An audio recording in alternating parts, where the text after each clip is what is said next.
이광진 변호사입니다. 이번 영상에서는 지역주택조 문제점과 그 해결책이 뭐가 있을지 개인적인 의견을 한번 올려보도록 하겠습니다. 현재 지역주택조합 같은 경우는 이재명 정부 들어서서 이 지역주택조합 실태조사 대통령실에서 진행을 하고 있다라고 하고 있고, 아마 실태조사가 이루어지고 나면 그에 맞춘 대책들이 나오고 있고, 지난번 광주에서 있었던 간담회라든지 선거 기간 동안에 대구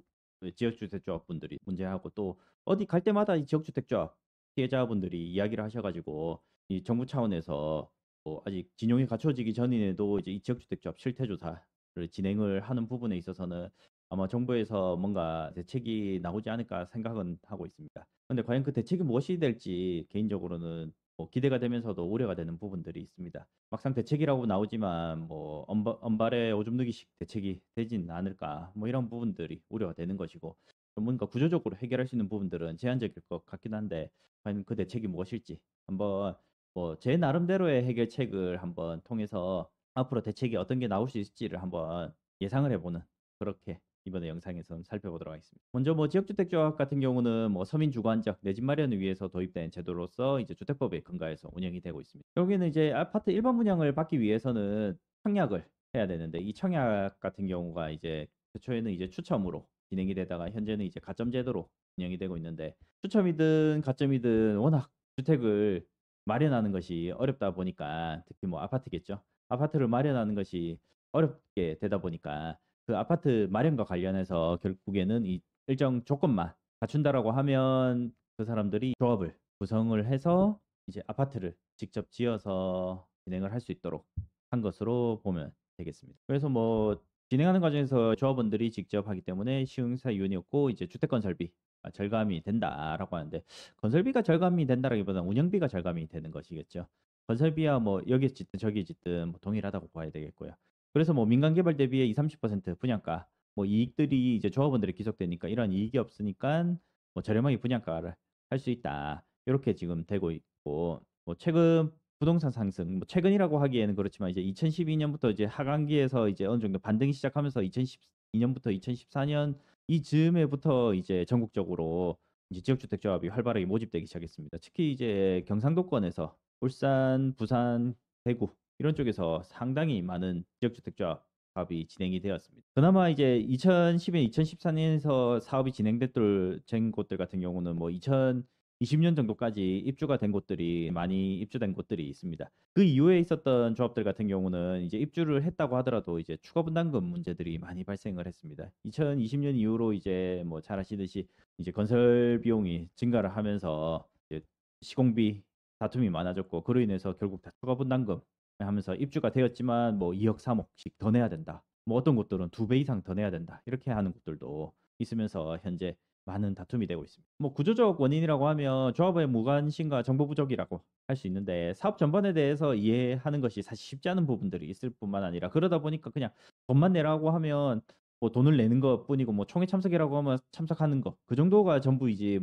사실상 적극적으로 어떠한 참여를 하는 것은 아니기 때문에, 사전에 이제 이러한 추가 분담금이라든지 이런 책임이라든지 만약 문제가 됐을 때 본인들이 책임을 져야 되는 부분이 어느 부분인지, 이런 부분에 대해서 이제 전혀 관심이 없다가 문제가 발생하고 나서 이제 대책을 세우다 보니까, 사실상 문제가 안 되도록 하는 게 이제 더 중요한 부분인데, 문제를 해결을 하려고 하니까 쉽지 않은 부분들이 되는 것 같습니다. 문제가 발생한 이후의 해결은 정말 어렵다라고 생각이 됩니다. 이렇게 되는 부분 중에서 이제 조합원들이 무관심이기도 하지만, 대부분의 업무가 이제 업무대 행사가 주도권을 행사하는 것입니다. 사업 초기부터 업무대 행사가 계획을 수립하고, 계획을 수립해서 조합원들을 모집하고, 조합원들을 모집한 다음에 집행부 구성을 해서 주도적으로 이행을 하는데, 집행부가 구성된다 하더라도 집행부가 직접 사업을 하기에는 사업이 어렵기 때문에, 이해를 하기 어렵기 때문에, 그리고 당연히 이 아파트 사업을 해본 적이 없는 사람들이 대부분 집행부가 된다라는 점에 있어서, 결국에는 업무대 행사를 의지할 수밖에 없게 되고, 업무대 행사가 주도권을 행사하고, 집행부는 업무대 행사를 믿고 하다 보니까 업무대 행사를 감시하는 이러한 기능들이 무력화되는 부분들도 있습니다. 그래서 또 조합원들 사이에는 어떠한 공감대라고 하는 것이 특별히 존재하지가 않습니다.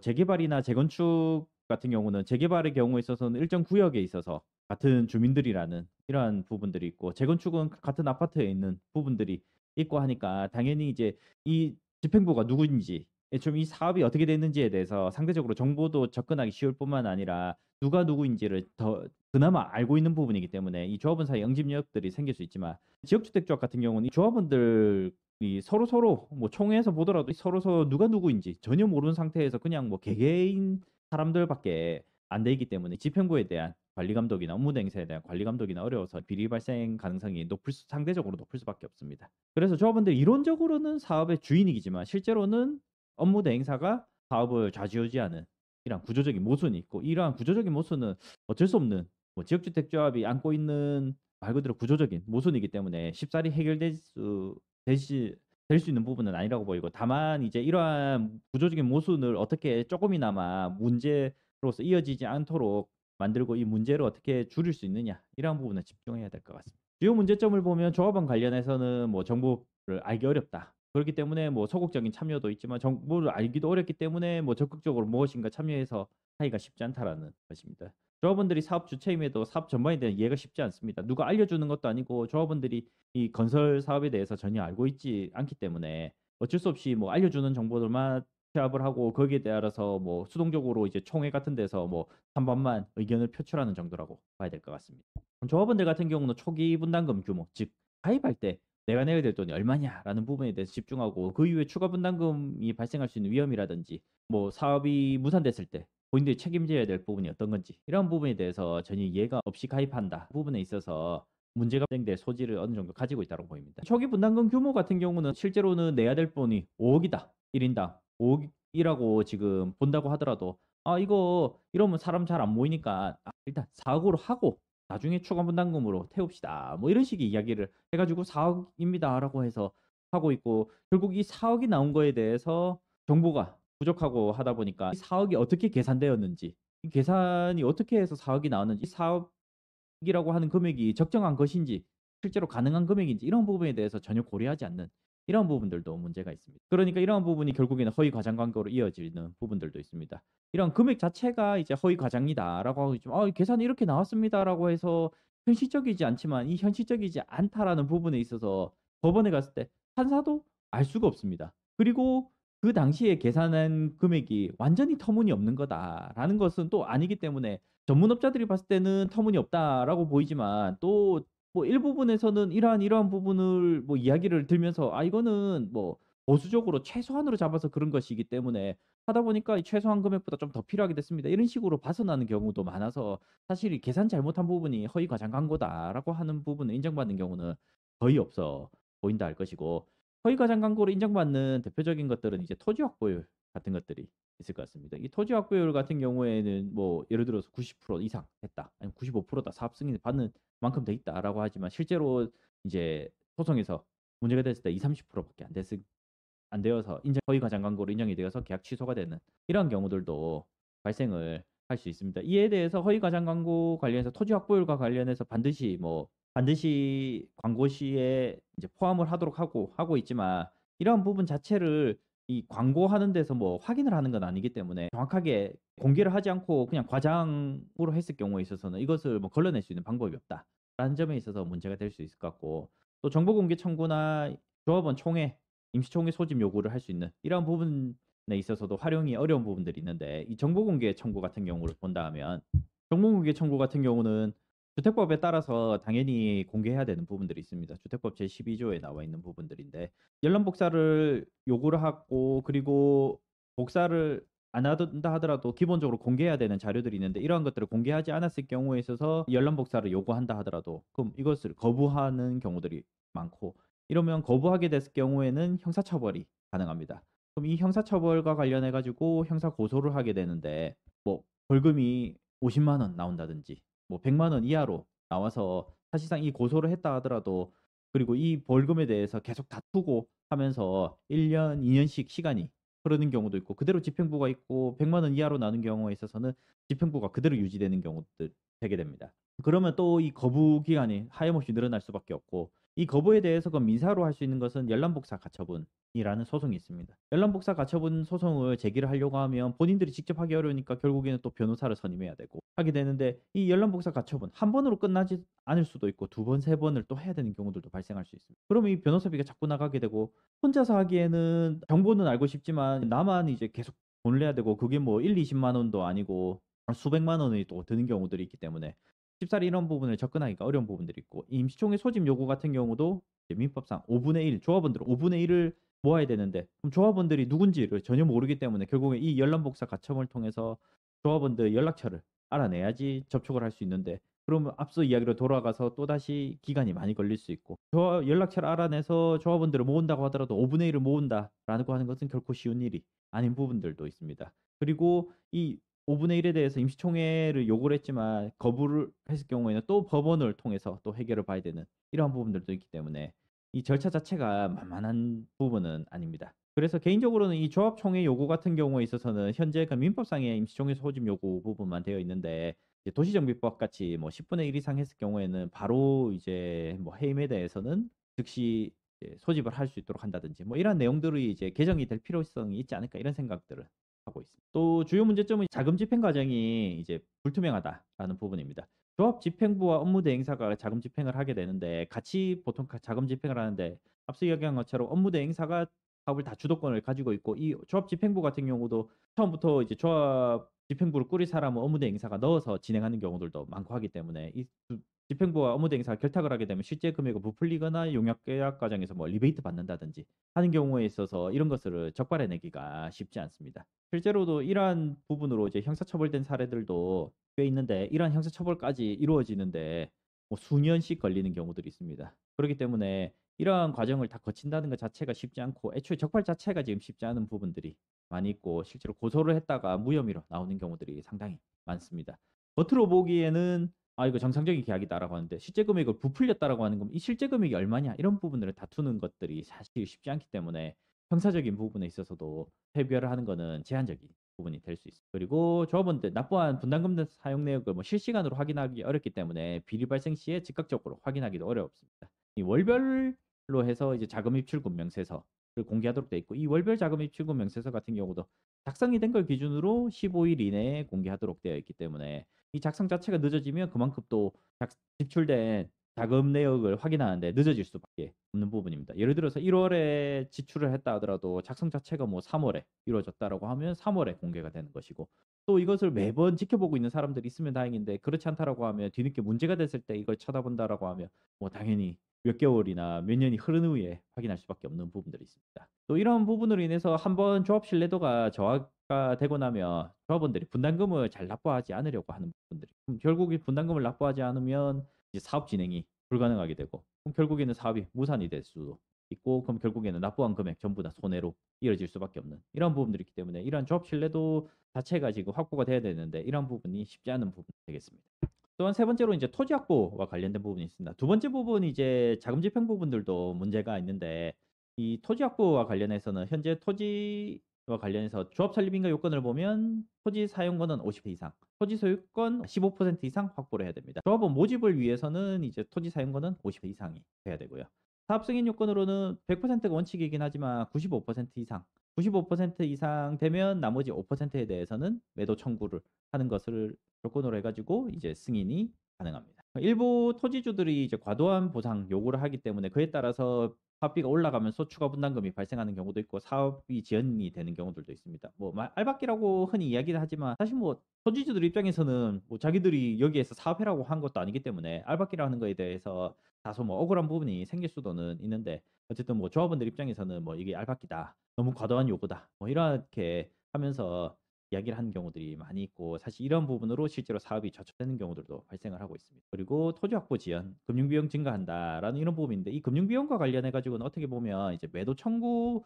기간 동안 이제 95%를 확보하고 나면 소유권을 반드시 확보하도록 되어 있습니다. 지역주택조합은. 그래서 이 소유권을 확보하는 과정에서 이제 브릿지 대출을 많이 받게 되는데, 브릿지 대출을 받고 하면 PF 대출보다 이자가 굉장히 높고 또 수수료도 뭐 2% 가까이 떼는 경우도 많기 때문에, 이러한 부분들 하면 현재는 뭐 7에서 9%, 뭐 그 이상 뭐 12에서 13%씩 되는 경우, 1년 사이에 이런 이자를 부담해야 되는 경우들도 발생하기 때문에 매도 청구로서 뭐 또 1년 뭐 크게 길어지면 3년까지도 걸리는 경우들 또 이자 발생으로 인해서 금융 비용이 상승하고 그 사이에 또 공사비도 상승해서 추가 분담금 발생으로 이어지고 이 추가 분담금 또 많아지면 조합원들이 이에 대해서 이제 불만을 나타내면서 사업이 지연이 안 되고 이런 부분들이 또 발생할 수 있어요. 또 최근에는 이제 부동산 경기 침체나 PF 시장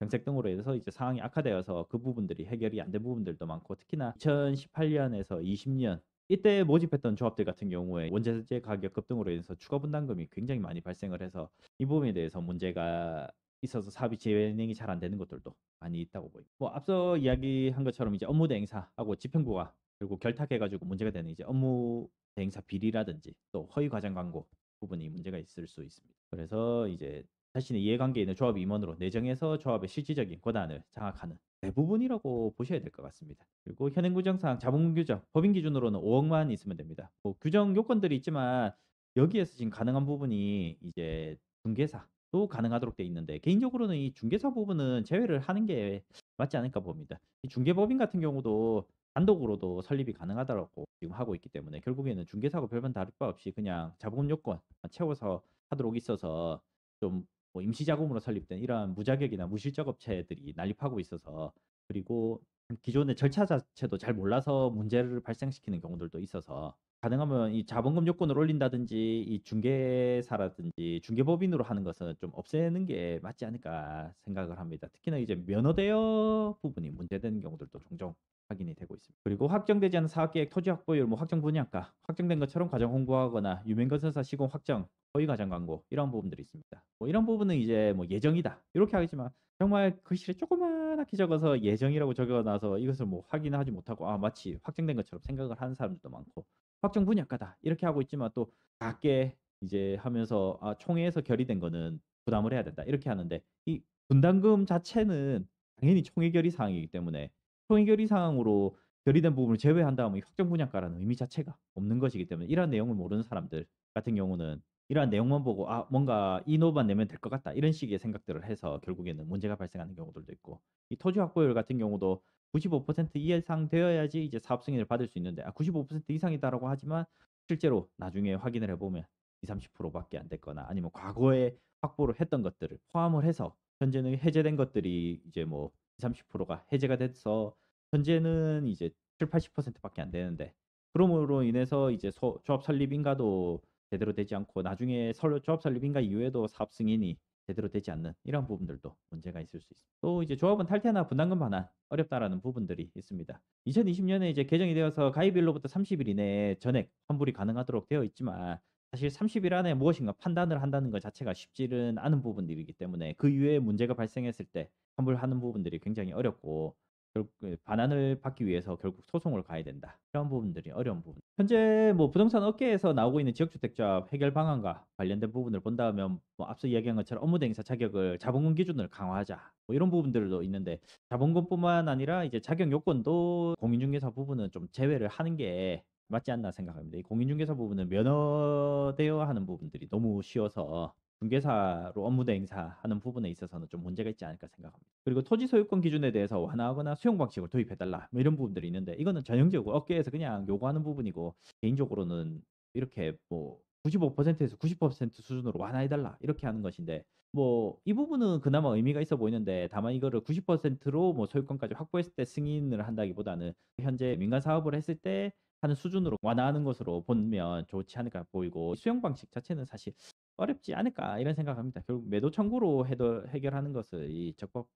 적당하지 않을까 이런 생각은 하고 있습니다. 그리고 조합은 알 권리 확대와 정보 공개 강화 부분도 있습니다. 사업 진행 사항이나 이런 거 공개 대상 자료를 더 확대하는 부분들이 있을 것 같은데 다만 이거는 이제 조합원들 입장에서는 좋긴 한데 이제 조합 입장에서는 일거리가 늘어나기 때문에 다른 사업에 집중해야 될 것에 집중하지 못하고 부수적인 일거리만 늘어나는 거 아니냐라는 문제는 좀 있을 수 있습니다. 분담금 징수 또 납부 규정을 강화하는 건데 중도 탈퇴 시에 분담금 반환 기준을 명확하게 하고 이 탈퇴 부분을 정확하게 할 수 있도록 뭐 한다든지 이런 부분들을 좀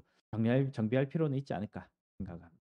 개인적으로 생각하는 지역주택조합 해결 방안에 대해서 본다 하면 조합은 모집 단계에서 토지 확보 비율 현재 50% 사용 동의를 받고 있는데 적어도 조합 설립 인가 기준이 80% 정도로 상향시키는 게 어떨까라고 하는 생각입니다. 왜냐하면 조합원 모집을 하면서 이제 토지 동의를 또 추가로 받아내야 된다라고 하면 사실 사업이 뭔가 진행된다라고 생각하면 토지 지주들 입장에서는 더 오히려 기대감이 높아져서 동의를 받아내는 것이 더 쉽지 않고 금액적인 면에 있어서도 많이 올라갈 가능성이 있기 때문에 애초에 조합원 모집하기 전에 충분하게 80% 이상 동의를 받도록 하는 것이 필요하지 않을까 이런 생각들. 그리고 사업계획 승인 기준을 일반 민간 개발과 동일하게 완화하는 것인데 80% 라기보다는 민간 같은 경우에도 80% 플러스 매도 청구가 가능한 것들. 매도 청구의 경우에 있어서도 10년 내에 있었을 경우에 10년 내가 있고 10년 이상 했을 경우에 있어서는 10년 80%로 동의받았을 경우에도 이제 10년 내인 경우에 있어서는 매도 청구가 가능하지만 10년 이상 소유한 사람에 대해서는 95% 이상 소유권이 확보가 돼야지 이제 매도 청구가 가능한 부분이 있습니다. 그래서 이러한 부분을 고려를 한다면 이제 뭐 80%라고 말하기는 어려울 수도 있고 뭐 94% 95% 정도가 될 수 94% 그 이하로 90% 정도가 될 수도 있을 것 같은데 어쨌든 다소라도 완화를 해 주는 거는 필요하다라고 생각이 듭니다. 왜냐하면 민간 개발하는 거하고 지역주택 조합 같은 경우는 소유권을 95% 이상 확보를 해야 되기 때문에 그 비율도 높을 뿐만 아니라 소유권 단순히 사용 승낙이라든지 동의가 아니라 소유권을 확보하도록 하고 있다라는 이런 부분에 있어서 문제가 발생을 하는 원인이 될 수도 있기 때문에 이러한 부분에 있어서 이 소유권을 확보하는 부분 95% 소유권 확보하는 부분을 다소 완화할 필요는 있지 않을까 이런 생각을 하고 있습니다. 그래서 소유권을 완전 확보하는 대신에 이제 사용권은 확보로 완화를 하는 것도 민간 개발하고 동일하게 해 주면 좋을 것 같습니다. 그러면 이제 뭐 95%다라고 하더라도 동의를 받은 상태에서 이제 승인을 받고 이제 매도 청구로 나아간다라고 했을 때 상대적으로 불필요한 뭐 대출을 당장 안 받아도 되는 부분들도 있기 때문에 이런 고금리 현재 같은 고금리 같은 경우에 있어서는 완화되는 부분이 좀 있지 않을까 생각이 됩니다. 그리고 조합 설립 후에 토지 확보 동의가 어려운 부분도 있기 때문에 토지 조합 설립과 관련해서도 애초에 조합 설립 요건 자체도 95%로 조합원 모집 자체를 80%로 올리면서 조합 설립 부분도 95%로 그냥 올리는 것도 한 가지 방법이 아닐까 이런 생각도 듭니다. 앞서 이야기한 것처럼 조합 모집 전에 이제 80% 모집을 하려면 80%로 하는 것도 좋지 않을까 이런 생각을 해 봅니다. 또 개인적으로는 이게 필요한가라는 생각이 있지만 현재로서는 이제 토지 확보라든지 이런 것들이 제대로 되지 않으면서 결국에는 이제 땅값 상승 그리고 사업 지연 이런 것들이 다 추가 분담금 문제가 되고 추가 분담금 문제가 발생함으로써 또 사업이 피해자가 발생한다. 이런 부분들이 많기 때문에 이 지주조합원 제도를 이제는 도입하는 것이 조금 이런 피해를 방지하는 부분이 될 수 있지 않을까 이런 생각을 합니다. 왜냐하면 사업구역 내 토지 소유자들 같은 경우에 조합원 자격이 되는 사람들도 있지만 자격이 안 되는 경우들이 굉장히 많은데 토지 소유주의 대부분의 경우에 있어서 보면 결국에는 2층 주택들이 있습니다. 2층 주택들이 있는데 이 2층 주택들이 있을 경우에 있어서는 전혀 주거 전용 면적이 85 제곱미터 이하여야 되는데 이 2층 주택 같은 경우는 대부분 하게 되면 뭐 90 에서 100 뭐 쪼끔 더 큰 경우에 120 정도 되는 경우들이 있어서 자격이 안 되는 경우들이 많습니다. 그래 갖고 그리고 이 여기에도 살고 있지만 뭐 다른 지역에 이제 주택을 또 하나 더 가지고 있다든지 해서 주택이 두 채가 됐다든지 이런 식으로 문제가 있어서 이제 조합원 자격이 안 되어서 결국에는 안 되고 그럼 결국에는 "이 땅을 사가라."라고 하고 있는데 이 땅을 사가고 나면 나도 또 살아야 될 것이 필요하니까 "돈을 많이 달라." 이렇게 하면서 문제가 발생하는 것들이 있기 때문에 이 해당 지역에 살고 있는 지주들에 대해서는 조합원 자격을 부여할 수 있도록 하면 어떨까라고 생각합니다. 주택 부분만 자격 요건을 완화하면 될 것 같고 세대 주고 고 거주 기간 또 다른 지역주택 중복가 입제한 이런 부분은 그대로 적용을 하면 뭐 '투기 방지도 되고 되지 않을까.' 이런 생각도 듭니다. 그리고 추가적으로 이제 조합원 임기 관련해 가지고는 현재 별도의 임기가 없는데